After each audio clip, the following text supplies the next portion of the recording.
ni tanui amodi influencer mo yan fusi gorola mali kono fukata se mali kono ma bi juma me kalo klinduru samba fla alim kono saba amunu misigili ko ba mananga kono fon kono wakati sera bismillah.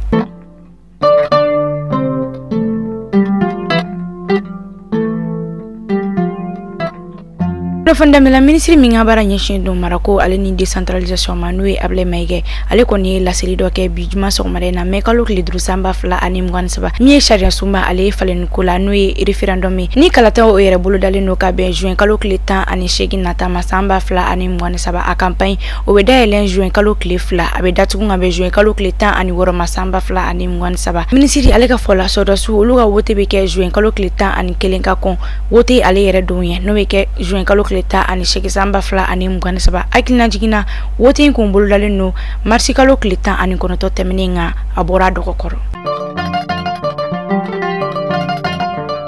Professeur Were Nasrallah Mali ministre de la justice Nouri Mohamed Kasongi aleni juge fla koni folo no nyongoni watina Nouri Sheikh Mohamed Sherif koni aleni Dramane Jara Sheikh Mohamed Sherif koni ale wole la commune 5 ale tribunal la orela Mali ministre de la justice Nouri Mohamed Kasongi ale koni yala donia ka foko ni juge koni teka boyanta ka nyishi Mali justice ma Sheikh Mohamed koni aleni Dramane Jara no fla bela jilin koni juge wa ayra la ka foko koni se no no tonorela no appel du 20 février akina jigina juge fla no kon convoquer no inspection judiciaire la nga o mata o wele kon jabi sabla u ya yira ka foko inspection judiciaire ale kon nga barati ka juge olu convoquer nga aga baraide ga juge olu ka fonctionnement la jeni mi mai ka yelemando olula ore kon kelen ko ministre de la justice Mohamed Kasongi ale kon ko nu wele la tribunal la ku kon mita o wele jabi ore la arabate menina Sheikh Mohamed Sherif koni ale wele la commune 5 ale la kuma kun chala ni wati la men kon na gela bari be Mali ministre de la justice Mohamed Kasongi ale ni juge flan nonche no de Sherif Mohamed koni ale ni Dramane Jara